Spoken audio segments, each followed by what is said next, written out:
Hi అండి, welcome to cook to easy. ఈరోజు మనం పెసరపప్పుతో ఒక లడ్డు రెసిపీ చూడబోతున్నామండి. ఇక్కడ ఈ లడ్డులో మనం షుగర్ వాడకుండా దాటి బెల్లంతో ఈ లడ్డు రెసిపీ చేస్తున్నామండి. రండి ఈ లడ్డు రెసిపీ ఎలా చేయాలన్న ప్రాసెస్కి వెళ్ళిపోతాం. పొయ్యి మీద ఒక కడాయి పెట్టి కడాయిలో 1 కప్పు పెసరపప్పు తీసుకోండి. ఈ పెసరపప్పుని మనం బాగా ఫ్రై చేసుకోవాలండి. ఇలా మనం ఫ్రై చేసినప్పుడు మంట అనేది లో ఫ్లేమ్లో పెట్టాలి. లో ఫ్లేమ్లో మంచి వాసన వస్తున్నంత వరకు ఫ్రై చేసుకోవాలి. ఇలా మనం ఫ్రై చేస్తాం అంటే మనకు పెసరపప్పు అనేది ఇక్కడ ఇలా రంగు మారి దొరుకుతుంది. ఇలా మనం ఫ్రై చేసుకున్న పెసరపప్పుని ఒక ప్లేట్లో వేసి చల్లారనివ్వండి. ఇలా వేడి అన్నది పూర్తిగా తగ్గిన తర్వాత మనం మిక్సీకి పడతామండి.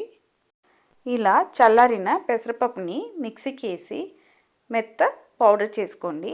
ఇలా చేసుకున్న పౌడర్ని ఒక సీవర్లో వేసి మంచిగా సీవ్ చేసుకొని తీసుకోండి.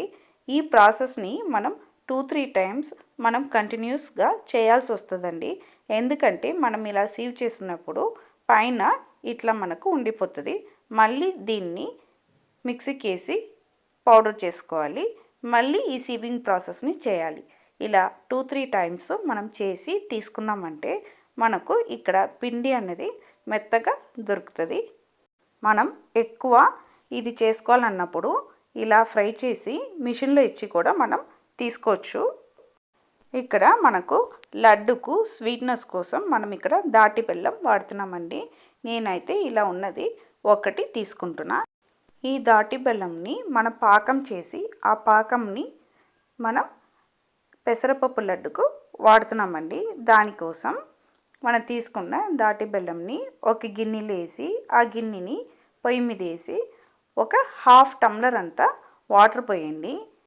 మనం తీసుకున్న ఈ దాటి బెల్లం అనేది వాటర్లో బాగా డిసాల్వ్ అయ్యి మనకు దాటి బెల్లం పాకం అనేది రావాలి. మనం అప్పుడు వరకు దీన్ని కలుపుతూ రావాలండి. మనకు పాకం కరెక్ట్ వచ్చిన తర్వాత ఏం చేస్తామనేది చూస్తాము. చూడండి, ఇక్కడ మనం వేసిన బెల్లం అనేది బాగా వాటర్లో డిజాల్వ్ అయ్యి ఇక్కడ కనిపిస్తున్నట్టు మనకు పాకం అనేది కూడా రెడీ అయిపోయింది. ఇప్పుడు దీంట్లో 1/2 టీ స్పూన్ అంతా నెయ్యి వేస్తున్నానండి. నెయ్యి వేసి బాగా ఒకసారి కలుపుకోండి. చూడండి, ఇక్కడ మనకు మన పాకం అన్నది బాగా పొంగి వస్తుంది. అంతే, మన పాకం అన్నది కరెక్ట్గా రెడీ అయిపోయింది. ఇప్పుడు మనం వేడివేడిగా ఉన్న ఈ పాకంని మనం ఆల్రెడీ రెడీ చేసి పెట్టుకున్న పిండిలో వేసి లడ్డులు చుట్టాలండి. మనం రెడీ చేసి పెట్టుకున్న ఈ పాకంని ఫిల్టర్ చేస్తూ కొద్దిగా ఒక టైంలో వేసి కలుపుతూ రావాలి. ఒకేసారి అన్ని పాకం వేసి కలపకూడదండి. అప్పుడు మనకు ఈ స్వీట్నెస్ అన్నది అన్ని చోట మనకు కరెక్ట్ డివైడ్ అవ్వదు. అందుకే మనం ఇలా ఈ ప్రాసెస్ని కంటిన్యూ చేస్తున్నాం. చూడండి, ఇక్కడ మనం తీసుకున్న పాకం అన్ని పిండిలు వేసి ఇలా కలిపినాము. ఇలా మనం కలుపుతూ వస్తున్నప్పుడు 1 నిమిషం తర్వాత మనం చేయి పెట్టి కలపడానికి వీలవుతుందండి. అప్పుడు మనకు వేడి అంత ఉండదు. ఇలా మనం కలుపుతున్నప్పుడు పిండిని బాగా రబ్ చేసి కలపాలి.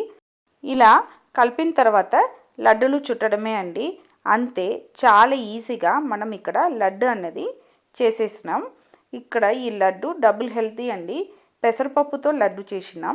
స్వీట్నెస్ కోసం మనం ఇక్కడ దాటి బెల్లం నుంచి పాకం రెడీ చేసి యూస్ చేసినామండి. అందుకే ఈ పెసరపప్పు లడ్డు అనేది చాలా హెల్తీ.